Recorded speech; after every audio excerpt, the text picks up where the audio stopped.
Bom dia. Bom dia, Gabi, tudo bem? Tô bem, você tá melhor?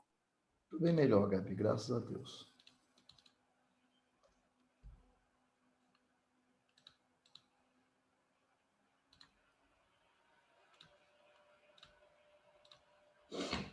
Espera mais 2 minutinhos, tá, gente?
Bom dia, professor.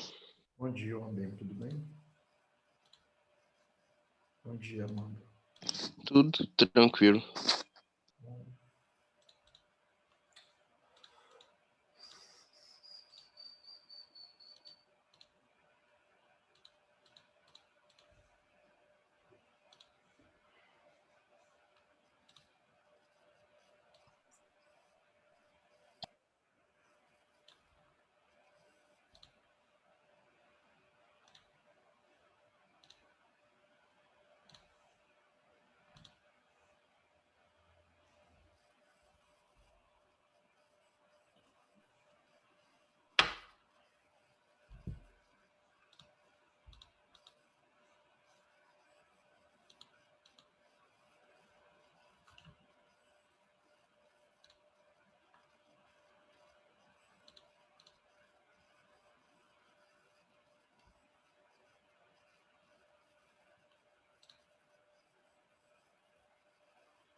Bom dia, professor. Como você tá? Bom dia, Elisa. Eu tô bem, melhorei bastante, graças a Deus.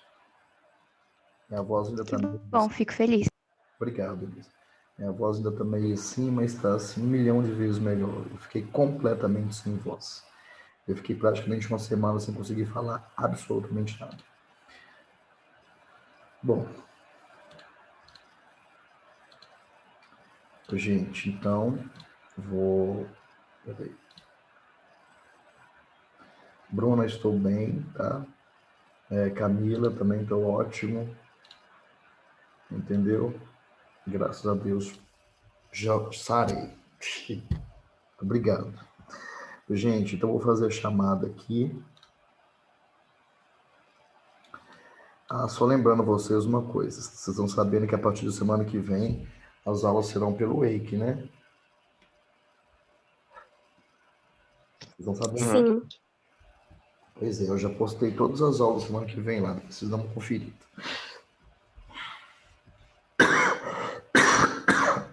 Bom, vou fazer a chamada aqui. Amanda, Presente. Arthur, Paula, Presente. Arthur Vinícius, Presente. Bruna, Presente. Chay, Camila. Ô, gente, deixa eu falar uma coisa Presente. para vocês. Vocês sabem que a partir com as aulas no Wake serão só aulas ao vivo, elas não serão postadas mais não, né? Então, vocês têm que... A gente. Porque elas não ficarão disponíveis para vocês assistirem depois, não. Tá? Camila, Presente. Clara, Presente. Clarice, Presente. Eduarda, Presente. Edviges, Presente. Elisa. Elisa, Presente. Você me ouviu? ouvi. O Gabriel, áudio tá travando. tranquilo. Gabriel, Presente. Gabriele, Presente. Gledson, Ismael, Jennifer, Presente. João Pedro, Presente. Larissa, Presente. Lívia, Presente. Fernandes, Mariana, Presente. Matheus Augusto, Presente. Rian, Rômulo. Rômulo nunca apareceu. Presente. Mas Rômulo, cadê você? Eu tô aqui, ué. Finalmente, né, criatura? Louco. Os 2 meses você aparece. Seja bem-vindo, tá, senhor Rômulo? Valeu. Muito bem. Samuel, Presente. Tawane, Presente. a outra também, Margarida. Vitor Ângelo, Vitor Gabriel, Presente. Luan Bembe. Presente. Muito bem. Deixa eu fechar isso aqui. Então, nós vamos começar. Na verdade, nós já tínhamos começado a última aula a fazer uma, como é que fala? Uma introdução sobre esse tema, aliás, esses 2 temas da Primeira Guerra Mundial. Eu vou só rememorar a vocês 2 elementos importantes aqui, que é para entender tanto, né, o processo que vai levar à Primeira Guerra Mundial quanto à Revolução Russa. Então, são movimentos distintos, embora sejam no mesmo período, né? A Revolução Russa acontece o, a Primeira Guerra, né? A Primeira Guerra Mundial começa em 1914, vai até 1918, a Revolução Russa acontece em 1917, né? Então são movimentos concomitantes. Agora, uma coisa importante, vocês têm que entender isso aqui, eu já falei com vocês, para entenderem o século, aliás, o início do século XX, peraí, só um minutinho, tá claro. Para entender o início do século XX, é fundamental entender o final do século XIX. A Clara está falando sobre a apresentação dos trabalhos. Eu acho melhor a gente apresentar. Bom, se vocês quiserem apresentar hoje, tudo bem. Eu acho melhor, né, devido a essa, né, que nós ficamos praticamente 2 semanas sem ter aula, eu sugiro a gente fazer as apresentações a partir da semana que vem, né, a partir de quarta-feira. O que vocês acham? O que vocês acham, gente? Acho melhor. Pode ser? Então, nós temos aula aqui de quarta ou quinta? De quarta-feira, né? Acho que é quarto. É quinta. É quinta, né? Então, vamos fazer o seguinte: vamos jogar isso para quinta-feira, quinta e sexta. Nós fazemos a apresentação dos trabalhos. Beleza? Porque não faz o menor sentido começar hoje, não. Tá bom? Então, bora lá. Então, como eu estava falando com vocês, para entender a Primeira Guerra Mundial, é fundamental. Eita, não é isso não. É fundamental entender o final do século XIX, sobretudo as disputas imperialistas. O cerne, vamos dizer assim, a espinha dorsal do início da Primeira Guerra Mundial são as disputas imperialistas, são os conflitos por mercados, são esses conflitos que desde o século XIX, no final do século XIX, estão ocorrendo entre as potências industriais europeias por mercados consumidores, por matéria-prima, enfim, né? Então, lembre de uma coisa, né? Final do século XIX, segunda metade do século XIX, você tem lá a unificação italiana, a unificação alemã. A Alemanha, né, com investimento pesadíssimo na industrialização, despontando como uma potência também industrial, né, que vai disputar, inclusive, com os ingleses e os franceses, principalmente. Os russos também, né, com investimentos externos, a Rússia também será um país que, pelo menos na parte, em alguns polos industriais, alguns centros industriais da parte europeia da Rússia, também vai se industrializar. Então, você tem ali, né, na década de 1880, a Conferência de Berlim, foi a primeira coisa que nós estudamos esse ano, que vai diplomaticamente, né, reunir essas potências industriais europeias para promover um acordo esse que deveria acalmar os nervos do mercado dos consumidores. E dessa Conferência de Berlim que vai sair lá a partilha da África, né? Então a ideia é só cada um vai pegar um pedaço, todo mundo vai ficar feliz e satisfeito. O fato é que o crescimento industrial e a voracidade do capitalismo não vai ser resolvido com essa partilha da África, né? Com essa partilha da África e as questões, né, de domínio imperialista e colonialista na Ásia. O negócio vai ficar muito mais sério do que efetivamente só isso. E essa seriedade, essas questões serão levadas a pique, vamos dizer assim, né, com a Primeira Guerra Mundial. Então você tem uma série de conflitos que estão acontecendo ali que vão levar a essa Primeira Guerra. Então vamos ver aqui, ó. Olha aqui. Primeira coisa, né, os antecedentes dessa guerra. Veja bem, segunda metade do século XIX, né, de 1871 a 1914, o chamado período de Belle Époque. Esse período, essa Belle Époque, é o período que a Europa passou por um momento de relativa paz. Por que 1871? 1871 termina a Guerra Franco-Prussiana, que foi a última guerra europeia do final do século XIX. Né? Então você tem um período de estabilidade política, né, na Europa, esse otimismo burguês pelo crescimento industrial, enfim, principalmente devido a essa chamada segunda revolução industrial. Essa segunda revolução industrial, nós já falamos várias vezes sobre isso, ela tem cunho científico e tecnológico, né? As artes vão florescer, é um período de grandes expectativas. Nós chamamos de Belle Époque, uma expressão francesa que é literalmente a bela época, né? O momento da paz, enfim, né?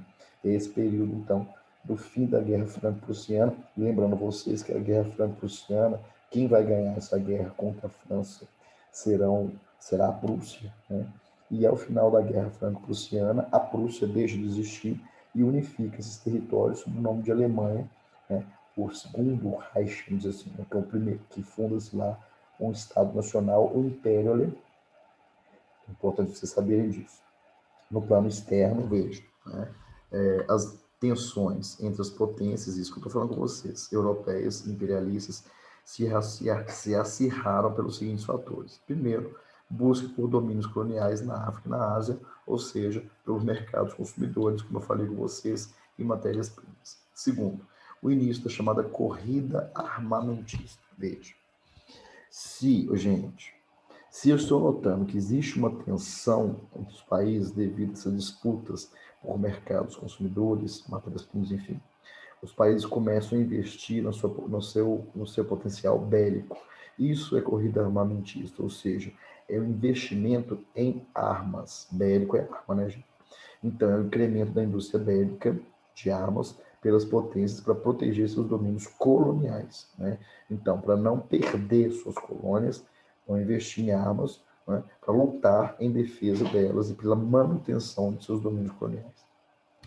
Segunda coisa, devido a isso, devido a essas tensões, né, pela manutenção de suas fronteiras e pela manutenção, inclusive, de seus domínios coloniais, né, alguns países vão formar, então, alianças políticas, de acordo com, obviamente, os interesses dos países que são envolvidos. Isso é chamado de política de alianças. Serão formadas duas alianças que eu vou falar daqui a pouco com vocês. E o crescimento do chamado nacionalismo em muitos países europeus também colaborou para o aumento das tensões dos países potências. Em relação ao nacionalismo, nós estudamos isso no final do ano passado, né?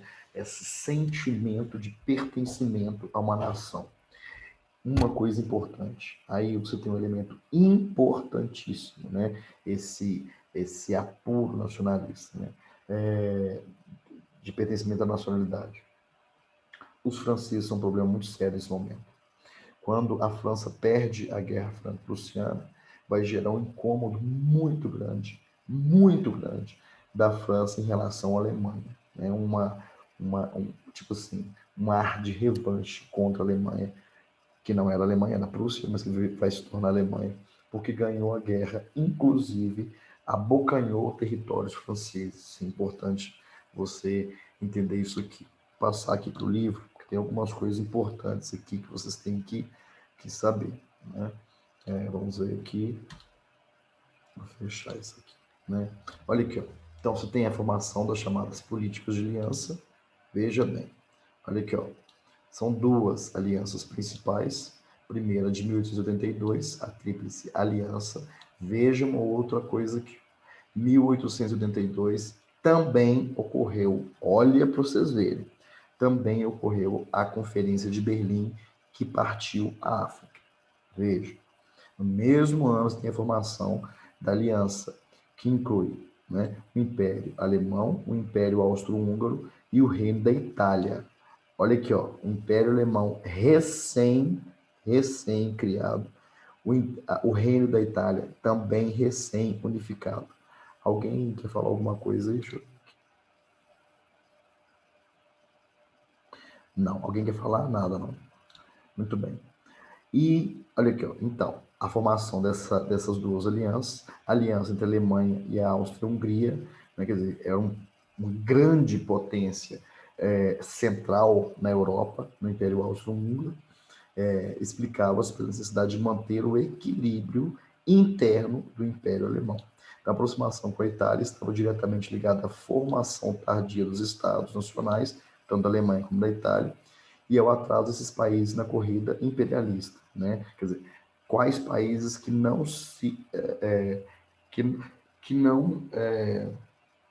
abocanharam territórios imperialistas, né? Principalmente a Alemanha e a Itália.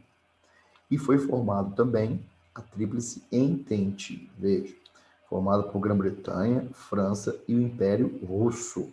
Então, Grã-Bretanha, França e a Rússia. Então, vocês observem o seguinte, né, que é uma tentativa de equilíbrio de forças dessas nações emergentes na Tríplice Aliança, emergentes, surgindo aí e colocando a Áustria-Hungria. Depois vou mostrar o mapa aqui para vocês, né? Nessa situação, né, tipo assim, de equilíbrio de forças.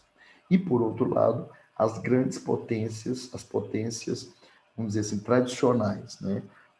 A Grã-Bretanha e a França, que eram as duas grandes potências industriais, de cara, de longe, e a Rússia, né? A Rússia era ainda é, né? Um grande país do ponto de vista territorial, de extensão territorial, e é um país rico, embora começa, tipo assim, de industrialização tardia, e era basicamente feudal. Ela aqui, ó, essa Tríplice Entente, então, foi constituída entre 1893 e 1907, poucos anos depois, praticamente 10 anos depois da formação da aliança. A participação da França pode ser explicada por sua derrota na Guerra Franco-Prussiana, ou seja, esse sentimento de revanche da França contra a Alemanha, veja, e a subsequente anexação da região da Alsácia-Lorena ao Império Alemão, né? A Alsácia-Lorena é uma região ao norte da França, riquíssima em carvão mineral. Carvão mineral, que era fundamental, né, na indústria. Então, perder a Alsácia-Lorena para... A Alsácia-Lorena sempre foi um problema para a França, sempre foi. Então, quando, do fim da Guerra Franco-Prussiana, os alemães eles vão anexar a Alsácia-Lorena, portando uma região rica no seu território. Isso é um problema para a França. E isso é um problema que a França vai tentar reaver, né? E a Primeira Guerra Mundial, inclusive, vai fazer isso. Já a presença russa era uma resposta ao envolvimento da Áustria-Hungria, que estava aliada à Alemanha nos Balcãs, região balcânica, região habitada por uma diversidade de povos eslavos, né? Povos é um grupo étnico muito grande, chamado de eslavos, inclusive os russos são eslavos. Olha aqui, ó, eslavos, então, relativo à comunidade linguística de povos da América Central e Oriental. Os russos, sérvios, bósnios, croatas, ucranianos, búlgaros, macedônios, tchecos, eslovacos, eslovenos e polacos. Todos eles são chamados de eslavos. É um grupo linguístico, étnico muito abrangente que agrega todos esses grupos da Europa Central da região balcânica, dos Balcãs, e também do leste europeu. Okay? Então, o governo russo, alegando ser o protetor da comunidade eslava, via com hostilidade a presença austríaca local. Os russos, eles, inclusive depois, né, com a formação lá da União Soviética, sobretudo depois da Segunda Guerra Mundial, a Rússia, ela vai praticamente, na União Soviética, ela vai praticamente dominar todos esses povos e essas regiões do centro e leste europeu. Né? Senhores, vocês entenderam isso até aqui? Ou tá de boa aí? Entendi. Tá de boa, professor. Muito bem. Então, Tá de boa. ótimo. Então, vamos continuar aqui. Ó. Adoro esses cartazes Art Nouveau, né? Lindo isso. Isso aqui é uma característica, inclusive, da Belle Époque, né? Quer dizer, nesse período de Belle Époque surgiu, foi desenvolvido um outro modelo de arte decorativa chamado Art Nouveau, ou Arte Nova, literalmente, né? Que ela, a Art Nouveau, ela tem essa característica de ser muito rebuscada, com curvas, enfim. É uma arte que demonstra uma certa, como é que fala? Ostentação, né? De riqueza, de luxo, de design. É uma coisa muito interessante, que é bem característico desse período da Belle Époque, sobretudo francesa. Né? A Art Nouveau, inclusive, ela nasce na França. Né? Quando vocês ouvirem falar de Art Nouveau, né? Relacionem isso à Belle Époque francesa. Isso é uma coisa que costuma cair muito em linguagens, porque está muito relacionado às artes. Então vamos continuar aqui. Veja, outro elemento importantíssimo, a questão, como eu comecei a falar com vocês, dos nacionalismos. Né? Esse nacionalismo belicista, ou seja, o sentimento que leva ao armamento. Então veja, a situação de instabilidade na Europa foi agravada por outro fator menos importante, quer dizer, o mais importante são as disputas imperialistas, as disputas por mercados, por matérias-primas. Mas tem um outro elemento, que é até de cunho cultural, que é o nacionalismo. Então, na primeira metade do século XIX, liberais, vocês lembram disso, né? Republicanos, representantes do nascente movimento operário, lutaram lado a lado contra o despotismo real, e isso ajudou a criar um sentimento, olha aqui, ó, nacionalista, né, que no final do século passou a ser manipulado pelos governos e pelas classes dominantes. Assim, foram criados discursos nacionalistas capazes de transformar a nação em um objeto de culto. Né? O francês, a França, né? Nós somos franceses. Ok? Um elemento de união entre os cidadãos e o Estado. Né? O que une o sujeito e o Estado? O sentimento de pertencer à nação. A intensa exaltação do sentimento nacional no período pode ser observada nos três exemplos seguintes. Primeiro, o chamado revanchismo francês, que é o sentimento que resultou do desejo de vingança dos nacionalistas exacerbados da França, dispostos a recuperar o território da Alsácia-Lorena, perdido na Guerra Franco-Prussiana de 1871, algo que eu acabei de falar com vocês. Segundo, vocês têm, isso aqui é decoreba, mas tem que saber. Pan-germanismo. Né? Germânico, gente, é de alemão, não se esqueçam disso. Movimento originário da Liga Pan-Germânica, formada em 1886, que preconizava, olha isso aqui, ó, a expansão da Alemanha com a incorporação de todos os povos de origem germânica que habitavam a Europa Central. Não se esqueçam disso. Não se esqueçam disso, porque o Hitler, depois, na década de 1930, ele vai retomar esse discurso pan-germânico de que os povos de origem germânica devem estar sob o domínio da Alemanha. E ele vai, com essa justificativa, ele vai invadir a Áustria, ele vai invadir a Tchecoslováquia e ele vai invadir a Polônia. Então, esse movimento, ele está lá no século XIX. Não se esqueçam disso. E o movimento pan-eslavista, desses povos eslavos, obviamente, que defendia a unificação política dos povos eslavos, esses povos da Europa Central e Leste Europeu, em um único país, chamada a Grande Sérvia. O projeto nacionalista da Grande Sérvia teve origem na independência do país, da Sérvia, em 1870, por séculos de domínio turco-otomano. Veja bem. Outro elemento importantíssimo, que é aqui que vai começar efetivamente a Primeira Guerra Mundial, é a chamada crise dos Balcãs, a partir de 1808. O que é, gente, olha isso aqui, ó. O que é a região balcânica? Veja, esse mapa aqui, né, que é a região balcânica de 1914, né, os Balcãs é essa região da Europa Central, né, entre o Mar Negro e o Mar, esqueci como é que chama esse mar aqui da Itália, Mar Adriático, correto? Essa região é chamada região dos Balcãs, a região balcânica. E esses povos que habitam a região balcânica são povos eslavos. Só que povos eslavos é algo muito grande. Esses povos eslavos são vários. São croatas, são macedônios, são sérvios, são eslovenos, enfim, correto? E aí você tem um período, a partir de 1908, dessa chamada crise dos Balcãs. O que vem a ser essa crise balcânica? Então veja, com a ocupação das províncias da Bósnia e da Herzegovina, veja, aqui ó, a Bósnia, olha aqui, e a Herzegovina, Bósnia e Herzegovina. Com a ocupação das províncias das Bósnia e Herzegovina pelo Império Austro-Húngaro, olha o Império Austro-Húngaro aqui, ó, tudo isso aqui, não é? Império Austro-Húngaro.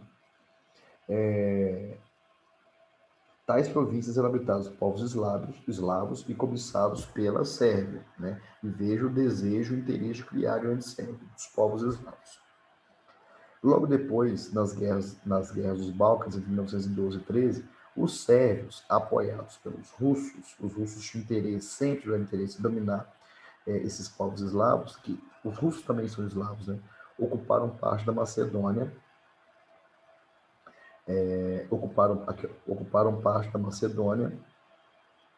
Com a expansão sérvia e o crescimento da influência russa na região, os austríacos ficaram em estado de alerta contra a Rússia. Nesse contexto, o Império Austro-Húngaro apoiou a independência da Albânia, outro território ambicionado pela Sérvia. Diante de todos os acontecimentos, cresceu a hostilidade sérvia ao Império Austro-Húngaro, né? Por quê? Você tem uma disputa aqui que ela não é necessariamente balcânica. Ela é mais uma disputa, embora você tenha uma questão nacionalista eslava aqui, né? Você tem uma disputa entre o Império Austro... Gente, presta atenção nisso. Entre o Império Austro-Húngaro e a Rússia. Então, quer dizer, o Império Austro-Húngaro e a Rússia estão disputando poder na região balcânica, cada um apoiando um grupo diferente. Voltem numa coisa aqui. Vou voltar aqui na página anterior. Voltem numa coisa aqui, para vocês entenderem de novo. Olha essas alianças militares. Tríplice aliança. Alemanha, Império Austro-Húngaro e Itália. Olha, entende. Alemanha, França, Império Russo. Então, Rússia e Império Austro-Húngaro estão em posições políticas díspares. E eles estão demonstrando, Rússia e Império Austro-Húngaro, estão demonstrando essa divergência e essa tentativa de exercício de poder nos Balcãs. Cada um, né, quer dizer, a Rússia aqui, aliás, o Império Austro-Húngaro, invadindo e anexando a Bósnia e Herzegovina, e os russos apoiando a Sérvia. Então você tem essa... Gente, presta atenção nisso. A questão balcânica é uma representação de conflitos de interesses de grandes potências. Que potências são essas? O Império Austro-Húngaro e a Rússia. Correto? Que, aliás, estão em situação divergente, né? Dentro dessa configuração de alianças militares. Entenderam até aqui, gente? Vocês entenderam isso?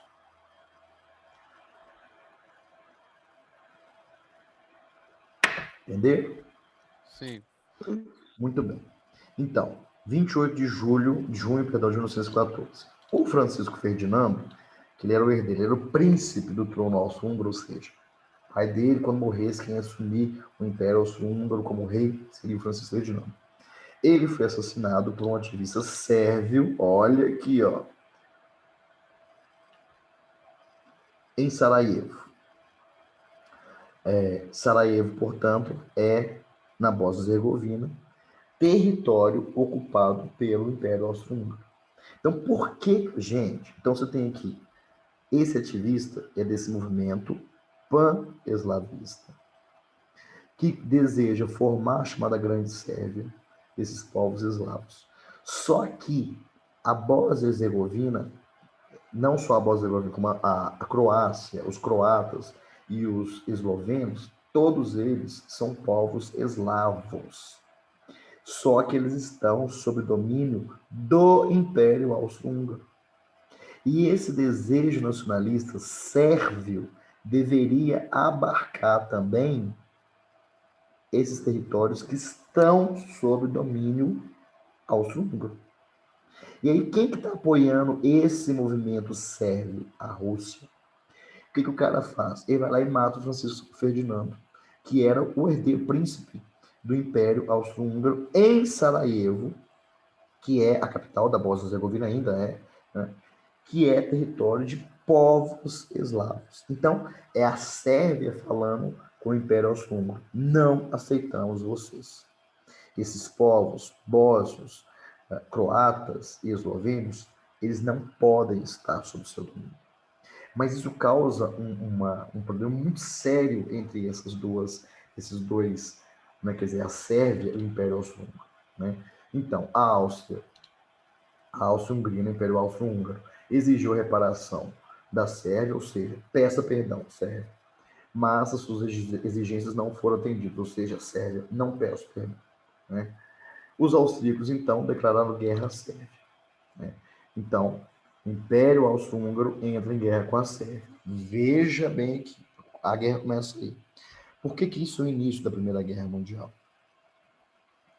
Porque nesse momento que você tem esse conflito aqui, ó, entre Império Austro-Húngaro, né, que foi potencializado pelo assassinato de Francisco Ferdinando, você tem a atuação efetivamente dessa política de alianças aqui.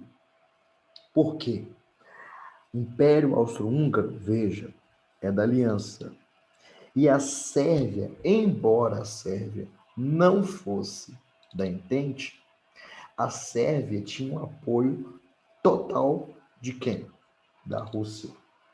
Então você tem o início aqui, ó, de um movimento entre essas duas potências, aliás, essas duas alianças militares, devido ao conflito austríaco com a Sérvia.